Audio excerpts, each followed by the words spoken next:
네, 안녕하세요. 글로벌토스 원선호입니다. 오늘 소개해드릴 차 지금 보고 계시는 멜스 벤츠 EQA입니다. 멜스 벤츠의 이제 세 번째 전기차 모델이 이제 국내 시장에 출시가 됐죠. 얼마 전에 리뷰를 통해서도 이 EQA 소개를 해드리기도 했는데요.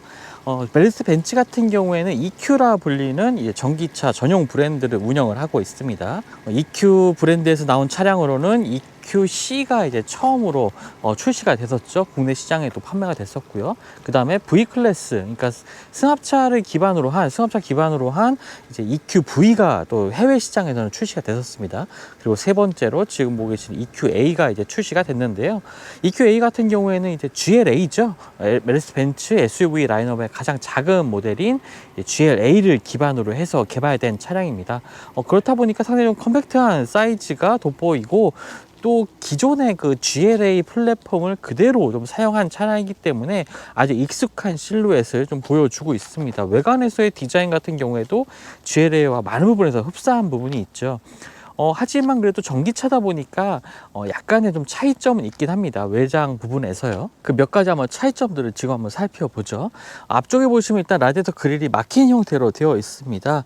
전기차 같은 경우에는 특별히 공기 흡입을 위한 이 라디에이터 그릴이 필요하지 않죠. 그렇다 보니까 이런 식으로 막힌 형태로 되어 있고요. 또 이 앞쪽에 보시면 이 헤드램프 같은 경우에도 이 위쪽에 파란 라인들이 더해지면서 전기차임을 좀 강조를 하고 있습니다. 타이어 같은 경우에는 이제 18인치 타이어가 장착이 되고요. 지금 AMG 패키지가 적용된 차량이기 때문에 휠 디자인도 AMG 패키지 전용 디자인이 좀 적용이 됩니다. 그리고 차량의 측면에는 EQA 로고가 좀 덧대어져 있고요. 지금 보시는 색상은 약간 그레이 컬러이긴 한데요. 그 재질이 약간 매트한 재질을 좀 보여주고 있습니다. 그래서 조금 더 일반적인 펄감이 많이 들어있는 이 차량 모델보다 좀 더 고급스러운 느낌이 좀 많이 나는 것 같아요. 자, 차량의 측면 역시 GLA와 동일합니다. 하지만 이 부분이 상당히 좀 흥미로운 점인데요. 일단 전기차들 같은 경우에는 차량의 이 하부 쪽에 배터리가 수납이 됩니다. 그렇기 때문에 아래 공간을 좀 많이 소위 잡아먹게 되는 거죠. 그래서 실내 공간이 이렇게 일반 내연기관 차량의 플랫폼을 기반으로 한 이 전기차들 같은 경우에 실내 공간이 조금 좁아지거나 아니면 겉에서 봤을 때 이 차량의 지상고가 조금 더 낮아지는 이러한 모습들도 있는데요. 일단은 이 EQA 같은 경우에는 GLA와 동일한 이 지상고를 보여주고 있습니다. 210mm로 지상고에는 다행히 큰 차이가 없기 때문에 아무래도 SUV 모델이니까 여러 지형을 좀 가게 되는데 지상고가 낮아진다면 그런 점들이 좀 불편해지겠죠. 하지만 이 EQA는 그런 불편함은 없을 것 같습니다. 자, 그리고 이제 뒤쪽으로 보시면 GLA 같은 경우에 상당히 부드러운 이 외관을 보여줬었는데 역시나 EQA에도 그런 점들이 이어져 오고 있습니다. 특히나 이제 브레이크 등 같은 경우에 이 뒤쪽에서 이제 꺾여지는 상당히 좀 독특한 형태로 빛이 나게 됩니다. 그래서 이제 밤에 봤을 때는 이 뒷모습이 특히나 더 매력적인 모습이 되는 것 같아요. 자, 이 부분 같은 경우에는 이제 트렁크를 여는 도어가 되겠고요. 자, 트렁크 한번 확인을 해보죠. 트렁크를 열게 되면은 일반적인 GLA보다 이 트렁크 바닥이 좀 많이 올라와 있습니다. 차량의 하부에 이제 배터리가 탑재된다는 얘기를 해드렸는데요. 지금 운전석이라든지 차량의 지상고 이런 부분은 GLA와 동일한 공간을 좀 만들고 있지만, 하지만 어떻게 해서든 이 공간이 희생될 수밖에 없죠. 그 대용량의 배터리가 들어가기 때문에요. 그런 점들이 2열 공간, 발 아래 공간이라든지 이렇게 트렁크 하부 공간에서 조금 더 배터리 공간을 많이 차지하게 됩니다. 지금 이 GLA 같은 경우는 이 아래쪽에 수납할 수 있는 공간이 좀 많았는데, 역시나 이제 EQA 같은 경우에는 수납 공간이 많이 좀 이 하부 쪽에 수납 공간이 많이 줄어들었습니다. 그리고 한쪽에는 이 완충 충전기 케이블도 마련이 되어 있고요. 그래도 타이어 수리킷 정도는 따로 마련이 되어 있는 것도 확인할 수가 있습니다. 적재공간 자체가 이제 GLA보다는 조금 더 작은 공간으로 좀 바뀌었다는 점 참고하시면 좋을 것 같고요. 당연히 전동식 도어가 마련이 됩니다. 자, 아래쪽으로 보면은 전기차니까 당연히 배기구는 마련되지 않겠죠. 디퓨저 짧은 크기, 짤뚱만한 크기의 이 디퓨저가 마련되어 있는 것도 볼 수가 있습니다. 자, 많은 회사들이 이 전기차 전용 플랫폼, 특히 현대차 같은 경우도 eGMP라고 부르는 이 전기차 전용 플랫폼을 통해서 아이오닉 같은 모델들, 그 다음에 기아 EV6 같은 모델들을 선보이고 있죠. 벤츠는 지금까지 세대의 EQ 브랜드를 통해서 세대의 이 전기차를 소개를 하고 있지만 아직까지 전기차 전용 플랫폼으로 개발되진 않았습니다.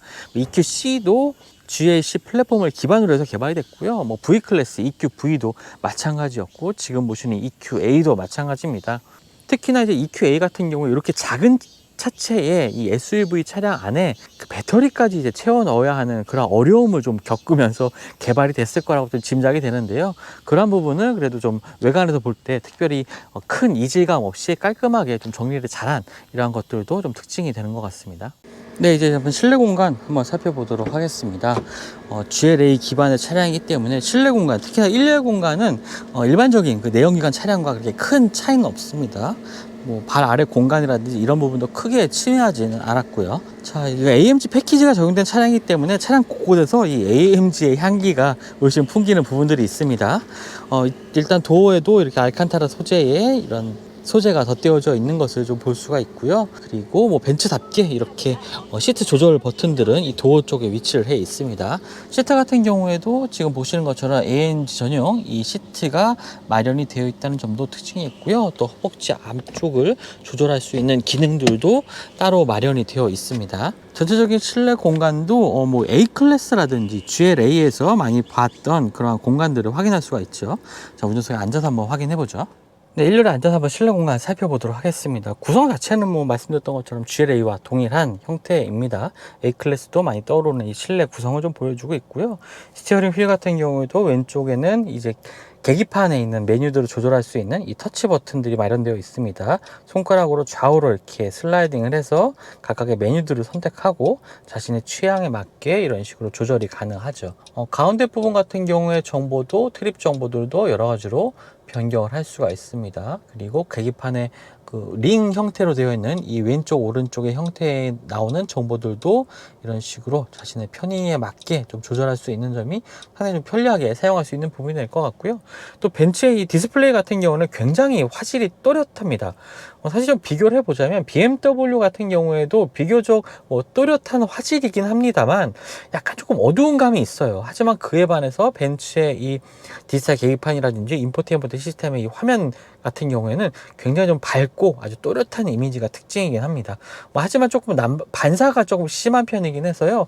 햇빛이 좀 강하게 내리쬐면은 반사되는 부분이 많습니다. 지금 보시는 것처럼 제 손도 이렇게 좀 반사의 화면이 좀 반사가 많이 되고 있는데 이런 점들이 좀 차이점이라고 볼 수가 있겠고요. 그리고 스티어링 휠 오른쪽에는 이제 인포테인먼트 시스템의 메뉴들을 이제 조작할 수 있는 버튼들이 이제 마련이 됩니다. 이런 식으로 슬라이딩을 해서 이 인포테인먼트 시스템 상의 메뉴들을 좀 선택을 할 수가 있고요. 오른쪽에는 어댑티브 크루즈 컨트롤과 관련된 이 버튼들이 위치를 해 있습니다. 자, 인포테인먼트 시스템 같은 경우에는 기존의 메르세데스 벤츠의 인포테인먼트 시스템 구성과 뭐 동일하긴 하지만 한 가지 특징이라면 전기차를 위한 메뉴가 따로 있다는 거죠. 이 EQ 메뉴인데요.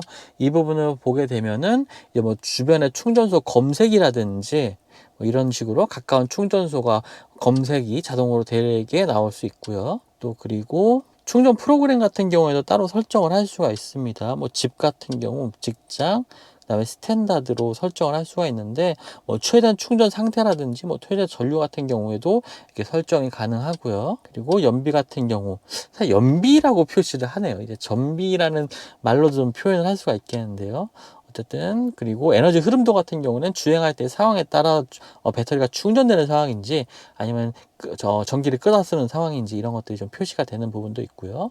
차량 메뉴로 가보면 뭐 가속력과 제동력, 뭐 구동하고 있는 상황과 같은 이런 정보들도 표시가 됩니다. 연비 정보 같은 경우에도 이런 식으로 여러 가지 정보들을 확인을 할 수가 있습니다. 자, 아래쪽으로 보시면 이 실내 공간의 분위기를 좌우하는 가장 큰 부분이 되겠죠. 이 송풍구 디자인이 흡사그 비행기의 그 엔진 터빈 같은 이러한 형태로 되어 있는 점들이 상당히 좀 시선을 끄는 부분입니다. 아래쪽으로는 무선 충전 패드도 따로 마련이 되어 있고요. 이 부분은 자, 살짝 이게 당기면 가림막 같은 게 나오거든요. 이 부분은 이제 주행 중에 스마트폰이 좀 밖으로 날아가는 일이 없도록 이제 고정하는 이러한 도구들이 마련이 되어 있습니다. 아래쪽으로 컵홀더가 있고요. 컵홀더 같은 경우에 이렇게 버튼을 누르면 이렇게 작은 플라스틱 판이 좀 튀어나오는데, 그래서 좀 종이컵 같이 작은 것들도 좀 고정을 할 수가 있는 부분이 듭니다. 그리고 인포테인먼트 시스템 같은 경우에는 직접 터치를 해서 조작을 할 수도 있지만, 이 아래쪽에 있는 패드를 움직여서 이런 식으로 각각의 메뉴들을 전환하고 선택을 할 수가 있죠. 자, 그리고 주행 모드 같은 경우에는 이쪽에서 바꾸게 됩니다. 위아래로 올려서 주행 모드를 바꾸는데요. 주행 모드는 인디비주얼, 스포츠, 컴포트, 에코 모드로 나뉘어집니다. 에코 모드가 전기를 가장 절약하는 부분이 되겠고, 스포츠 모드가 배터리를 화끈하게 쓰면서 이 주행의 즐거움을 느껴보는 그런 모드가 되겠죠. 자, 그리고 카메라 버튼 한번 눌러보면요. 지금 이 AMG 패키지 플러스가 적용이 되면서 360도 어라운드 뷰 옵션이 좀 추가가 된 차량입니다. 기본 사양 모델에는 이 360도 어라운드 뷰가 나타나지 않습니다. 차량 주변에 정보가 이렇게 표시가 되는 부분도 특징이 되어 있고요. 아래쪽에 즐겨찾기 메뉴도 있고, 이 차량의 아이콘 버튼을 누르게 되면은 이 차량의 주요 기능들을 좀 활성화시킬 수 있는 부분, 특히나 이 ADAS 기능이라든지 보조장치, 라이트와 관련된 이런 메뉴들로 빠르게 접근할 수 있는 버튼이라고 볼 수가 있겠습니다. 그리고 이제 암레스트 아래쪽으로는 USB 포트, C타입의 포트 2개가 마련이 되어 있고요. 안쪽으로 상당히 좀 깊은 이런 공간도 마련이 되어 있습니다. 1열 공간 같은 경우에는 GLA와 상당히 좀 동일한 모습이기 때문에 이 도어 아래쪽에 이 수납할 수 있는 공간이라든지 암레스트 아래쪽의 공간, 수납 공간 같은 경우에 굉장히 좀 여유가 있는 모습을 좀 보여주고 있고요. 또 전기차만의 특징적인 인포테인먼트 시스템 메뉴도 확인할 수가 있었습니다. 네, 이제 2열 공간 살펴보죠. 2열 공간은 GLA와 이 높이는 동일하지만 이 아래쪽에 이 배터리가 탑재되기 때문에요, 시트의 높이가 조금은 더 올라와 있습니다. 그렇다 보니까 이 머리 공간에서 한 16mm 정도 이 머리 공간이 조금 더 낮아졌습니다. 그렇게 탑승하신 분들은 느끼게 될 것 같고요. 아래쪽에 보시면 GLA 같은 경우에는 이 슬라이딩 기능이 2열의 시트에 슬라이딩 기능이 있었습니다. 하지만 이 슬라이딩 기능도 사라진 것을 볼 수가 있고요. 자, 한번 앉아볼까요? 자, 앉아보면 확실히 이 발이 많이 조금 위치가 높다는 것을 알 수가 있습니다. 일반적인 GLA와 다르게요. 무릎도 조금 올라와 있고, 아무래도 발의 높이도 좀 올라와 있죠. 하지만 실제로 앉았을 때 그렇게 불편한 정도까지 좀 낮아진 건 아닙니다. 공간이 좁아진 건 아닙니다. 앞쪽에 발을 놓는 공간에도 여유가 있고요. 그래서 실제로 앉아보시면 그 차량의 배터리 때문에 이 공간이 조금 줄어들었다라는 얘기를 해드렸는데 생각보다 그렇게 심하게 불편하다는 생각은 들진 않습니다. 머리 공간 역시 줄어들었다고 하는데 제가 키가 170인데요. 크게 그렇게 앉았을 때 불편함은 느낄 수가 없습니다. 하지만 그래도 좀 몸이 좀 뒤로 젖혀지는, 약간 무릎을 세워서 앉아야 되는 상태이기 때문에 좀 장거리 운행할 때는 조금 좀 몸에 좀 불편함이 좀 더 크게 느껴지지 않을까라는 생각도 들기도 하고요. 역시나 2열 시트 같은 경우에도 AMG 패키지가 적용되면서 이렇게 알칸타라 소재의 가운데 시트의 부분이 적용된 것도 볼 수가 있습니다. 암레스트 같은 경우에도 이런 식으로 열어보게 되면은 컵홀더가 이렇게 마련이 되어 있고요. 자, 그리고 위쪽을 보시면 파노라믹 선루프도 또 옵션으로 추가를 할 수가 있습니다. 상당히 좀 개방감이 좋습니다. 이 뒤쪽까지 이렇게 작은 창이 또 루프가 또 마련되어 있는 이러한 선루프 때문에 2열 시트에서의 개방감도 나쁘지 않고요. 시트 같은 경우에는 4대 2대 4로 폴딩이 됩니다. 자, 한번 접어보면은 지금은 이제 같이 접히는데요. 이 부분 가운데 부분만 이렇게 따로 접어서 긴 짐을 또 수납을 할 수가 있고요. 4대 2대 4로 분할되는 시트 덕분에 다양한 짐들을 좀 많이 실을 수 있는 장점도 있습니다. 네, 그럼 지금부터 EQA 한번 주행 성능 알아보도록 하겠습니다. 국내에는 EQA 250 모델만 단일 모델로 일단 출시가 됐습니다. 하지만 향후에 지금 유럽 시장 같은 경우에는 4륜구동 모델도 좀 더 고사양의, 그리고 주행거리가 긴 모델들, 이런 것들이 차차 이제 국내 시장에도 좀 선보이지 않을까 이렇게 생각이 드는데요. 자, 일단 EQA 국내 시장에 출시되자마자 좀 반응이 상당히 좀 뜨겁습니다. 전 세계적으로 이렇게 많은 물량이, 좀 한국 시장 같은 경우에도 이렇게 많은 물량이 배정되진 않았어요. 한 800대 가량이 초기에 배정이 됐는데, 초기 물량 같은 경우에 모두 다 지금 사전 계약이 된 상태라고 합니다. 그래서 벤츠코리아 같은 경우에도 지금 서둘러 추가 물량 확보를 하려고 하고 있는데, 사실 그게 요즘 좀 쉽지가 않죠.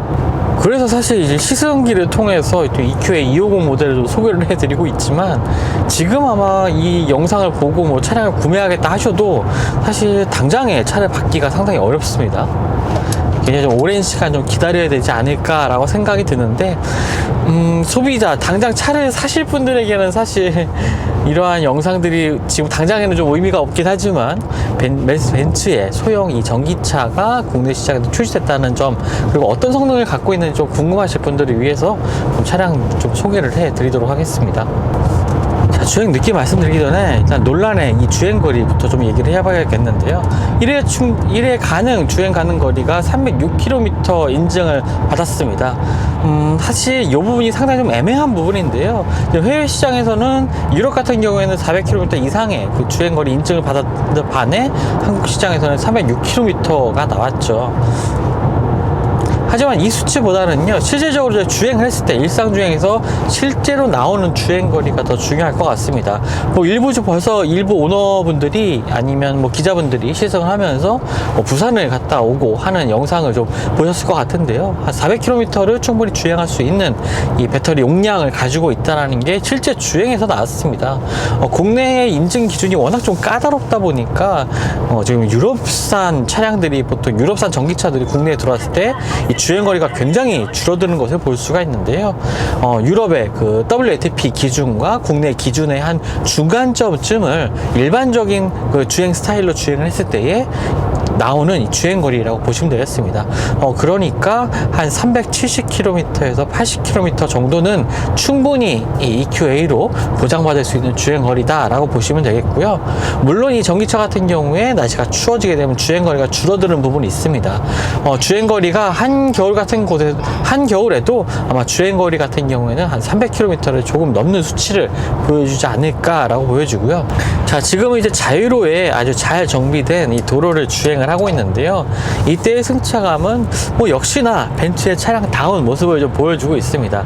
오히려 GLA보다도 조금 더 묵직한 느낌, 좀 착 가라앉는 느낌을 좀 받게 되는데요. 이것은 뭐 서스펜션의 세팅의 차이도 있겠지만 아무래도 이 차량의 무게가 상당히 좀 무겁기 때문입니다. 실제로도 공차 중량이 2톤에 육박하고요. 총 중량 같은 경우에도 2.3톤에 달합니다. 굉장히 좀 작은 차량 치고는 무거운 편이죠. 그렇다 보니까 조금 무게중심이 좀 낮고, 배터리 때문에요. 그래서 좀 착 달라붙는 듯한, 노면에 좀 붙어서 주행하는 듯한 아주 부드러운 승차감을 이제 느낄 수가 있는데요. 하지만 장점만 있는 건 아닙니다. GLA 같은 경우에도 굉장히 좀 편안하게, 일상에서 편안한 좀 부드러운 세팅을 좀 기본적으로 좀 가지고 있었는데요. 이 EQA 같은 경우에 사실 조금 미묘한 이 승차감을 보여주는 부분이 이 요철을 넘을 때, 그리고 과속방지턱을 넘을 때 이 하부에서 전해지는 충격이 다소 조금 벤츠로서는 좀 의외로 세련되지 못하게 좀 운전자에게 좀 전달을 하고 있습니다. 조금 잔진동 같은 경우에는 그나마 좀 괜찮은데요. 조금 요철이 좀 큰 경우, 아니면 과속방지턱을 넘는 경우에 상당히 위아래 움직임이 커지게 됩니다. 그래서 좀 당황스러울 정도로 좀 위아래 움직임이 좀 커지는 부분이 이제 EQA의 특징이기도 하겠고요. 사실 생각보다 이 엔진의 반응, 그러니까 엔진의 반응이 아니라 전기 모터의 반응이 생각보다 좀 예리하게, 날카롭게 좀 일어납니다. 사실 노멀 모드로 주행한다는 건 대부분의 좀 편안한 주행을 좀 추구하는 상황이 될 텐데요. 그 상황에서도 좀 가속 페달에 힘을 살짝만 실어도 조금은 더 이렇게 전기차답게 강한 토크로 밀어주는 느낌, 이러한 느낌을 물론 좀 선호하시는 분들도 계시겠지만, 이제 좀 차량에 좀 익숙해지다 보면은 이제 일상적인 저속 영역의 뭐 일상 시내 주행에서 같은 경우에는 좀 편안한 주행이 아무래도 좀 도움이 되겠죠. 하지만 좀 이 가속 페달에 힘을 실었을 때 반응이 굉장히 좀 노멀 모드에서도 좀 날카롭게 일어나기 때문에, 이런 점들은 조금 더 세팅이 차후에 조금 좀 세팅이 좀 조절이 좀 필요할 것 같습니다. 아무래도 좀 벤츠다운 이 승차감, 그리고 주행 질감, 이런 것들을 좀 보여주기 위해서는 이런 점들에서 조금 다듬어져야 되지 않나 라는 생각도 들고요. 사실 이러한 전반적인 부분들이 이제 전기차 전용 플랫폼을 사용했을 때는 아무래도 개선할 수 있는 부분의 여지가 많이 있습니다. 배터리의 위치라든지 전기모터의 위치 이런 것들을 다 고려해서 개발된 플랫폼이기 때문에 차량의 주행 질감이 전기차의 특성에 맞춘 이러한 모습을 좀 보여주고 있죠. 뭐 아이오닉 5라든지 기아 EV6 같은 경우에 그러한 느낌들을 좀 보여주기도 했었죠. 아이오닉 5 같은 경우에 이렇게 전기차 플랫폼을 통해서 굉장히 완성도 높은 이 주행 질감을 좀 보여주기도 했었죠. 하지만 이제 일반 차량, GLA 같은 이제 일반 내연기관 차량을 기반으로 해서 개발된 차량이다 보니까 뭐 실내 공간이 조금 좁아지는 것뿐만 아니라 이 주행의 느낌에 있어서도 이 전기차를 고려하지 않은 이 내연기관의 플랫폼을 기반으로 하고 있기 때문에 조금은 좀 거친 느낌을 이렇게 주행하면서 좀 받을 수도 있습니다. 이렇게 서스펜션 세팅이라든지 뭐 주행 감각들을 말씀을 드리긴 했는데 뭐 절대적인 수치에서 말한다면 뭐 나쁘지 않은 주행 성능을 보여주고 있습니다. 특히나 이제 전기차가 보여줄 수 있는 이 즉각적인 가속감 이런 것들이 이렇게 작은 SUV에서도 좀 느낄 수가 있고요.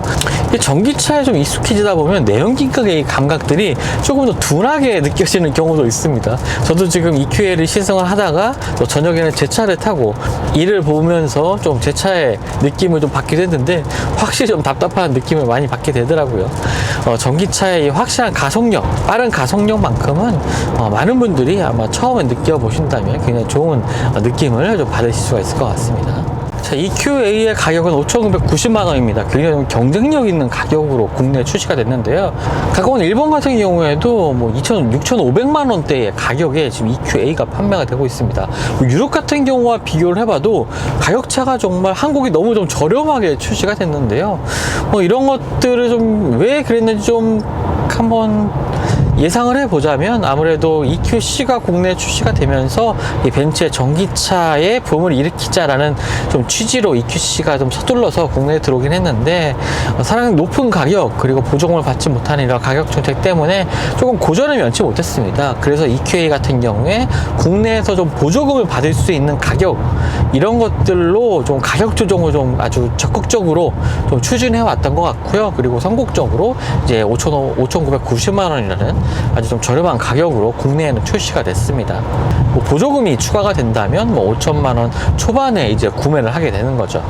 이런 정합적인 측면을 봤을 때 물론 이제 기존의 내연기관 플랫폼을 사용하면서 조금 아쉬운 이 감각들도 있긴 합니다만 이 가격 대비 성능 면에서 봤을 때 정말 좋은 이 성능을 가지고 있습니다. 거기다가 SUV 모델이기 때문에 SUV의 활용성, 실용성 이런 것들도 갖추고 있고 거기다가 또 벤츠라는 브랜드의 가치까지도 함께 누릴 수 있기 때문에 이렇게 좀 많은 분들이 이 사전 계약을 통해서 EQA를 좀 선택을 한 것 같습니다. 자, 이제 올해 하반기에는 EQS가 출시가 됩니다. EQS 같은 경우에는 기존의 내연기관 플랫폼을 사용했던 벤츠의 전기차와 다르게 순수 벤츠의 이제 전기차 플랫폼을 통해서 개발된 첫 번째 차량이기도 합니다. 정말 기대가 되는 부분이고요. S클래스 하면은 웰스 벤츠의 기술의 정수가 녹아있는 차량이죠. EQS 역시 그러한 최신의 웰스 벤츠의 압도적인 기술력이 좀 돋보이는 차량이 되지 않을까라고 EQA를 시승하면서 좀 기대가 되네요. 네, 지금까지 글로벌 오토스 원선웅이었고요. 저는 또 다음 시승을 통해서 만나뵙도록 하겠습니다. 감사합니다.